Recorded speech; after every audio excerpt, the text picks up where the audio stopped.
everybody. I hope everybody's doing good. I'm sorry it's taken me a little bit longer to get another video out. I was on the road for about a little over 5 months, so I've been kind of busy since I've been home, but I wanted to get this video out. I decided to do one about Esau because I know for myself, for the longest time, I just thought I was German.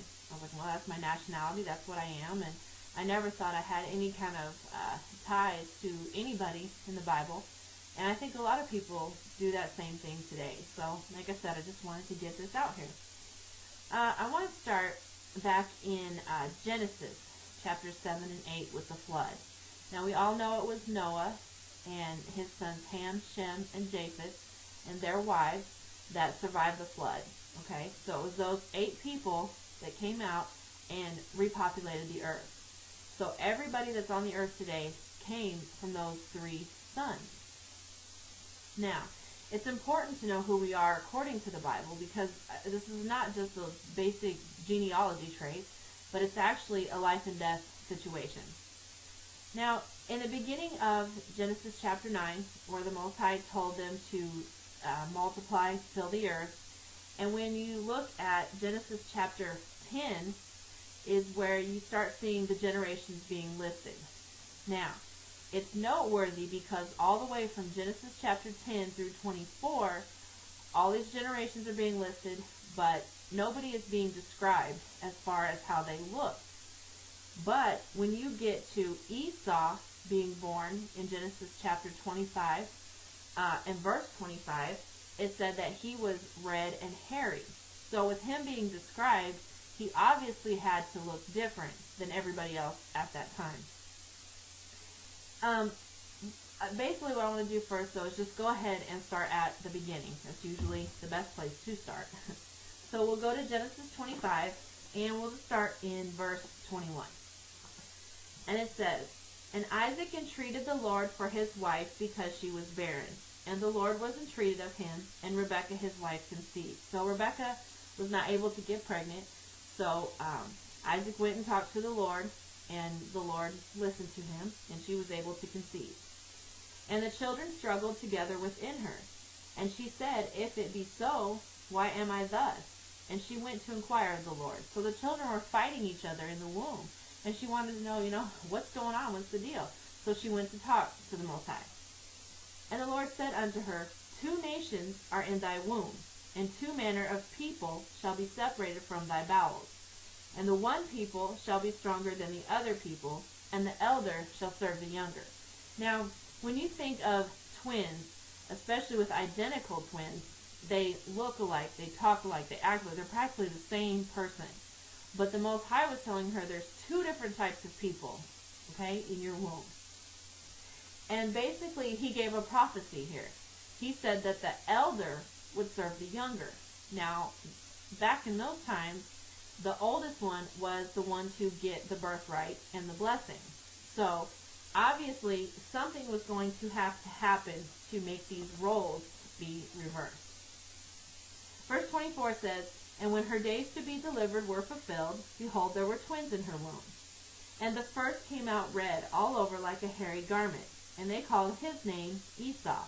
So there's the first distinguishing mark of Esau. Okay, he was red and hairy. "After that came his brother out, and his hand took hold on Esau's heel, and his name was called Jacob. And Isaac was 80 years old when she bare them." Now there's 2 things I want to point out. First of all, notice how Jacob was not described. Did not describe what he looked like. So obviously he looked like everybody else. And that part there where it says how he took hold of Esau's heel, now this is noteworthy, and I'll get into it a little bit more, but I just want to touch on it for just a second. The first thing you need to do is go into the Apocrypha, okay? What this is a compilation of books that have actually been taken out of the Bible, okay?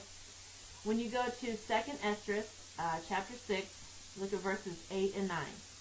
"And he said unto me, From Abraham unto Isaac, when Jacob and Esau were born of him, Jacob's hand held first the heel of Esau.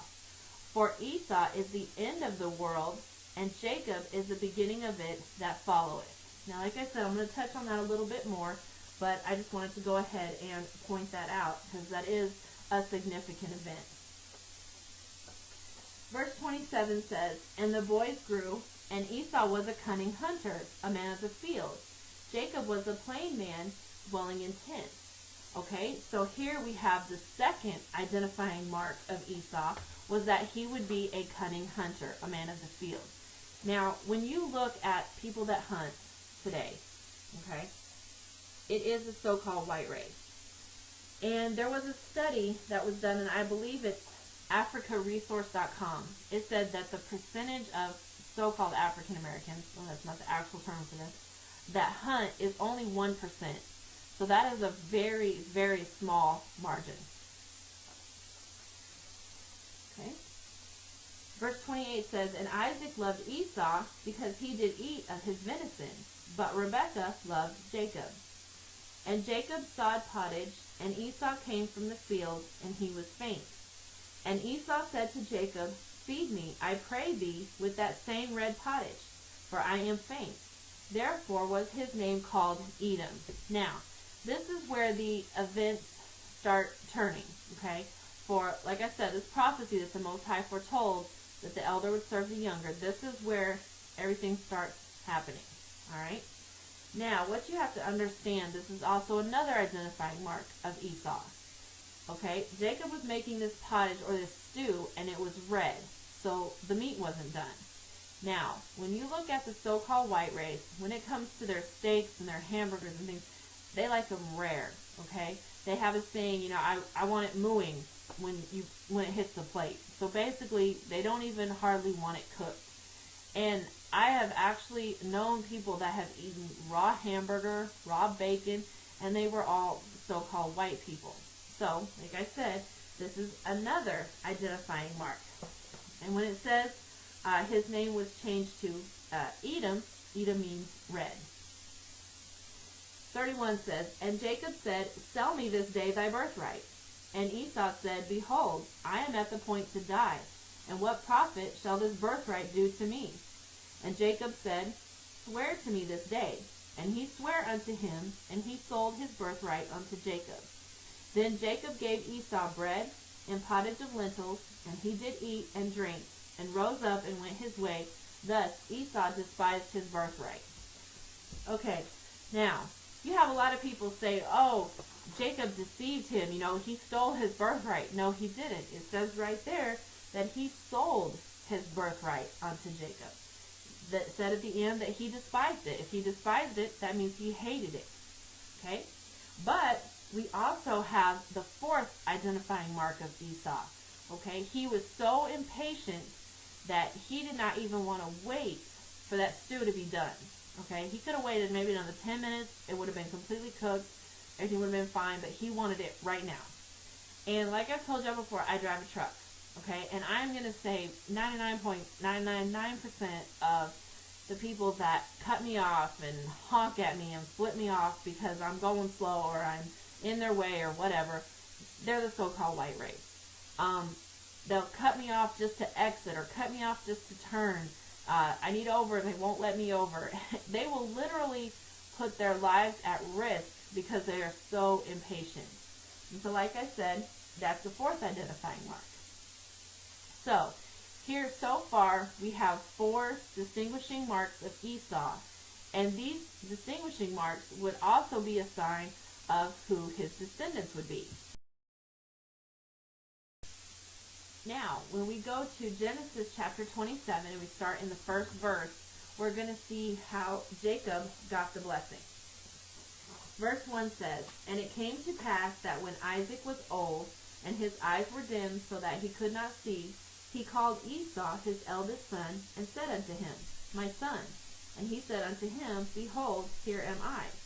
And he said, Behold now, I am old, I know not the day of my death. Now therefore take, I pray thee, thy weapons, thy quiver and thy bow, and go out to the field, and take me some venison, and make me savory meat, such as I love, and bring it to me, that I may eat, that my soul may bless thee before I die." Okay, so here, Isaac wanted Esau to go out and get the venison and cook it up the way he liked it, because he was going to give him his blessing. And Rebekah heard when Isaac spake to Esau his son. And Esau went to the field to hunt for venison and to bring it. And Rebekah spake unto Jacob her son, saying, Behold, I heard thy father speak unto Esau thy brother, saying, Bring me venison, and make me savory meat, that I may eat, and bless thee before the Lord before my death. Okay, so Rebekah overheard everything that happened, all right? Verse 8 says, Now therefore, my son, obey my voice, according to that which I command thee. Go now to the flock, and fetch me from thence 2 good kids of the goats, and I will make them savory meat for thy father, such as he loveth. And thou shalt bring it to thy father, that he may eat, and that he may bless thee before his death. So she wanted Jacob to go out and get 2 goats. She was going to cook it up the way he liked it, so he could take it to him, so that Jacob could get the blessing. And Jacob said to Rebekah his mother, Behold, Esau my brother is a hairy man, and I am a smooth man. Okay? Now, when it comes to being hairy, all right, it's just a trait of the so-called white race. I have a couple of pictures here. Okay? You can see, all right, these guys are very hairy. Okay? Now this one I had to blot out because, well, not only would it have violated YouTube policy, but believe me, I did y'all a favor. So you see a hairy man, and then you see a smooth man. Okay? Verse 12 says, My father peradventure will feel me, and I shall seem to him as a deceiver, and I shall bring a curse upon me, and not a blessing. So he was like, he's going to be able to tell the difference, okay? He's gonna feel me, I'm smooth, he's hairy, he's going to know that I'm not Esau. And his mother said unto him, Upon me be thy curse, my son, only obey my voice, and go fetch me them. And he went and fetched and brought them to his mother.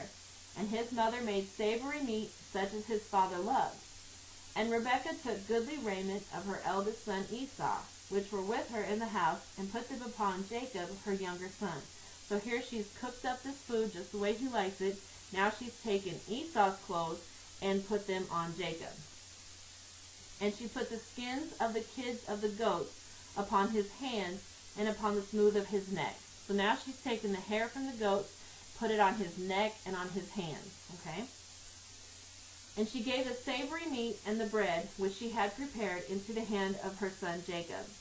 And he came unto his father and said, My father. And he said, Here am I. Who art thou, my son? And Jacob said unto his father, I am Esau thy firstborn. I have done according as thou badest me. Arise, I pray thee, sit and eat of my venison, that thy soul may bless me. And Isaac said unto his son, How is it that thou hast found it so quickly, my son? And he said, Because the Lord thy God brought it to me. So Jacob says, all right, I got this just how you wanted. I'm Esau, And Isaac's like, how did you get this so fast? And he said, because the Lord provided it. And Isaac said unto Jacob, Come near, I pray thee, that I may feel thee, my son, whether thou be my very son Esau or not. And Jacob went near unto Isaac his father, and he felt him, and said, The voice is Jacob's voice, but the hands are the hands of Esau.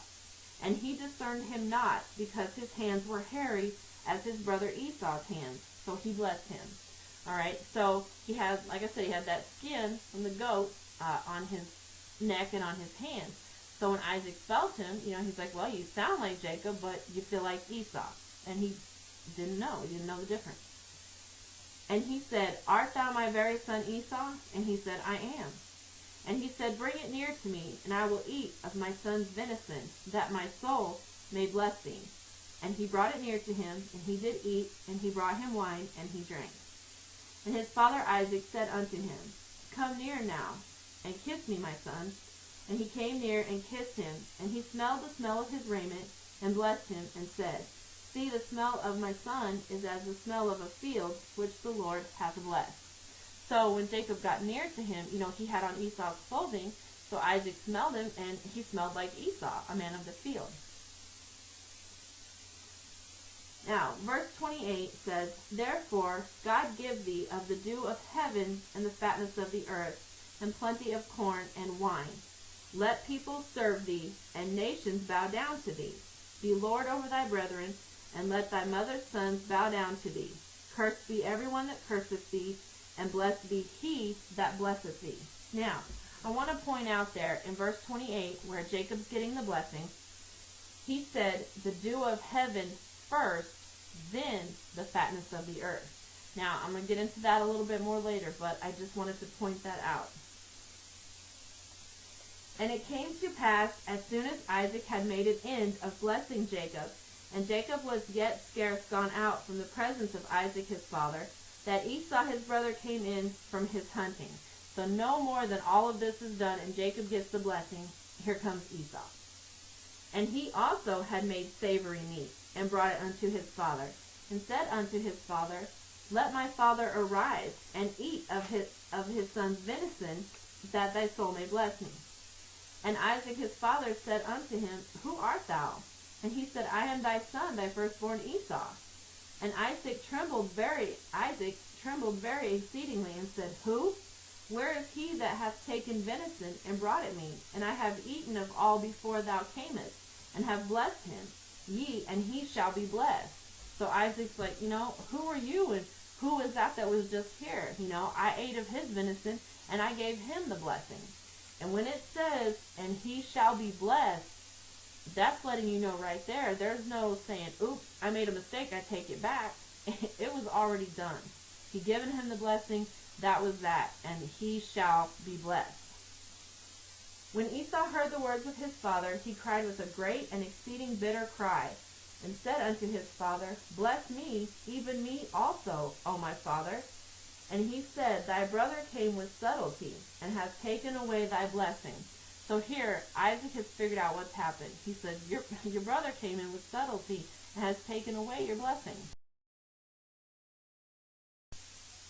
Then in verse 36 it says, And he said, Is not he rightly named Jacob? For he hath supplanted me these 2 times. He took away my birthright, and behold, now he has taken away my blessing. And he said, Hast thou not reserved a blessing for me? So he's saying, well, he's rightly named Jacob, Jacob means to supplant. And when you supplant, you take the place of, or move in position of. And Isaac answered and said unto Esau, Behold, I have made him thy lord, and all his brethren have I given to him for servants. And with corn and wine have I sustained him. And what shall I do now unto thee, my son? So Esau's like, well, haven't you saved a blessing for me too? And he says, look, I've already, given him this blessing. I've made him thy lord, brethren for servants. What do you want me to do for you? And Esau said unto his father, Hast thou but one blessing, my father? Bless me, even me also, O my father. And Esau lifted up his voice and wept. So at this point, Esau's starting to cry over this. And Isaac his father answered and said unto him, Behold, thy dwelling shall be the fatness of the earth, and of the dew of heaven from above. Okay, now, I pointed that out earlier when Jacob got the blessing. First it said dew of heaven, then the fatness of the earth. But now when Esau's getting his blessing, it says fatness of the earth first, then the dew of heaven. And that's why I had pointed that out in the Apocrypha, because it said that Esau would be the end of the world, and Jacob would be the beginning of that to follow. Okay? So this world that we are in right now is Esau's blessing. He is getting the fatness of the earth, or all the riches, all the best things. He's getting all that right now. Jacob is to get his blessing in the next world that's coming. Verse 40 says, And by thy sword shalt thou live, and shalt serve thy brother. And it shall come to pass, when thou shalt have the dominion, that thou shalt break his yoke from off his neck. So here we have the 5th identifying mark of Esau. Okay? It said that he would live by the sword. So everywhere that Esau went, bloodshed followed. Now, he would conquer this earth by the sword. Now, when you take an honest look, and I stress the word honest, look at this world that we live in, who controls it? It's the so-called white man. even if you go somewhere like South Africa and they might have a so-called black man as the president, he's not really in charge. Okay? There is a so-called white man behind him controlling him. And it's the same with President Obama. He's not really in charge, but that's a totally another discussion. Now, when it says dominion, that he would have dominion, that means control or power. So Isaac told Esau that at some point he would have control over this earth, and that he would break the yoke of his brother from off his neck or come out from under him. Now, this is what you have to know. At some point in history, okay, the so-called black race has been in charge. Europe, Egypt, all these other countries, okay? I have a book here. It's entitled Nature Knows No Color Lines. And I'm just going to point out a few pictures in here, okay? And you can see of the so-called black race. This is in Egypt, old Egypt, okay? Like I said, I have just a few of them. I don't have time to go through all of them. But I just wanted to point these out to let you know that at some point in history, the so-called black race has been in charge, okay? But now when you look at places like Europe, Rome, Greece, all these different places, here's some from ancient Rome, okay? All these different places, all you see now is a so-called white man. So at some point, the so-called white man has come in and conquered by the sword, taken over, okay? Now, it's really hard to find out exactly when this stuff all happened because they've tried to cover it up, okay? They don't want people to know what they've done. And that's exactly the same thing that they've done here in what is now called the United States. They came in, they conquered by the sword. Now, I want to read a scripture. It's in Job, chapter 9. And before I read this, let me say that during the Renaissance period, okay, that's when Michelangelo and Da Vinci came in, and they repainted everybody as white. Now, when you read Job, chapter 9, and verse 24, those are my head covering, says, "The earth is given into the hand of the wicked. He covereth the faces of the judges thereof. If not, where and who is he?" Okay? And that's exactly what happened in the Renaissance period. They painted everybody white. They covered up the faces of the judges. Okay? Now, this world that we live in is Esau's world. And it says that the earth has been given into the hand of the wicked. Now, to find another identifying mark of Esau, I want to go to Deuteronomy chapter 28. And I actually brought this out in my video about the curses that are upon the Israelites. And 28:49 says, "The Lord shall bring a nation against thee from far, from the end of the earth, as swift as the eagle flieth." Okay? Now I want to flip over to Obadiah and read verse 4. "Though thou exalt thyself as the eagle, and though thou set thy nest among the stars, thence will I bring thee down, saith the Lord." Okay, so here's the next identifying mark of Esau, the eagle. Okay? And when you look at all of these countries that the so-called white man has invaded and took over, they have always set up a symbol or an emblem for that country. Now, I have some pictures of these countries' emblems, okay? Obviously, I don't have them all, but just a few of them. There's Russia and Nigeria, okay? The U.S. and Serbia. Austria and Egypt. Okay. There's Germany, and then the Holy Roman Empire of Imperial Germany. Then Mexico and Poland. Now, as you can see on all of those, the eagle has been used as that symbol. And it says in Obadiah 4, "Thou exalt thyself as the eagle." Now, The eagle is a very proud, majestic bird, okay? So there's another identifying mark of Esau, pride. And verse 3 brings that out. It says, the pride of thine heart hath deceived thee. Now when you look at the so-called white race, they're very proud. They're proud of their U.S. flag. They're proud of living in the United States. They say, this is my country and I'll die for it, I'll kill for it, whatever. Not even taking into consideration how they got this land, which is another topic. Now, another thing that I want to talk about is how the so-called white race became white. Now, when you think of leprosy today, you think of a skin disease with your body parts falling off. But according to Ahiah, that's not what it is. It is the skin turning white. And the first instance of this was in Exodus 4, verse 6. Ahiah was talking to Moses, and he was trying to prove to him that he would be with him when he used him to deliver his people from Egypt. He had him stick his hand in his bosom. When he pulled it out, it was leprous white. Okay? Then in Numbers chapter 12, where Miriam and Aaron were murmuring against Moses for marrying an Ethiopian, verse 10 shows how Miriam was turned leprous and that she was white.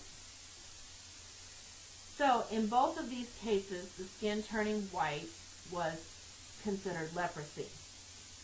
Now, when you go to Genesis chapter 9 and verses 19 through 25, this is where Ham saw the nakedness of his father Noah, okay?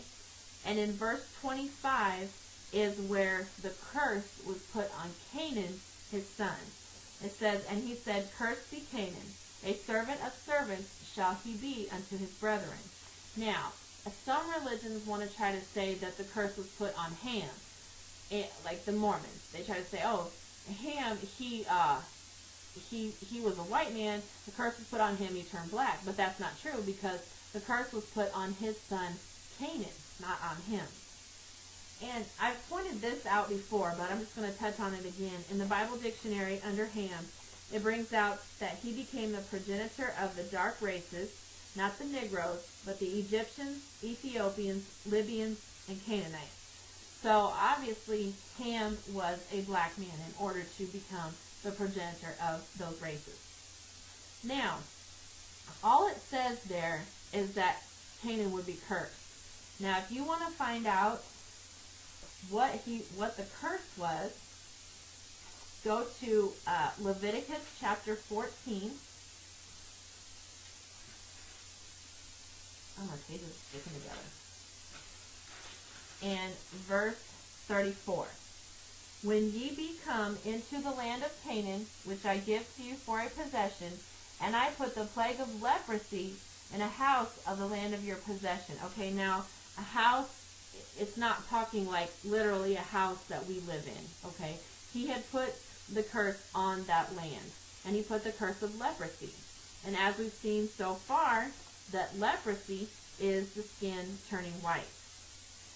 Now, in Genesis chapter 28, Isaac had told Jacob not to take a wife from the land of Canaan, okay? And verses 6 through 8 show how Esau overheard him telling him that, okay? So Esau knew that the Canaanites were displeasing to his father. And even if you go back to Genesis 24, okay, Abraham had told Isaac not to take a wife from the land of Canaan. But when you look at Genesis chapter 36, the first two verses show right there that Esau paid no attention to that, and he took wives from the land of Canaan. Now, when you put Esau, who is red and hairy, together with these people who have been cursed with leprosy or cursed to be white, that's how you get the so-called white race today, okay? And because these people, when it says leprosy white as snow, obviously, no, we're not white as snow, okay? But we're like different shades of red. Like if you were to hit me or pinch me or anything like that, my skin's going to turn red, okay? And this is how we got the so-called white race today. even in 2 Kings chapter 5, this is where it speaks of Naaman.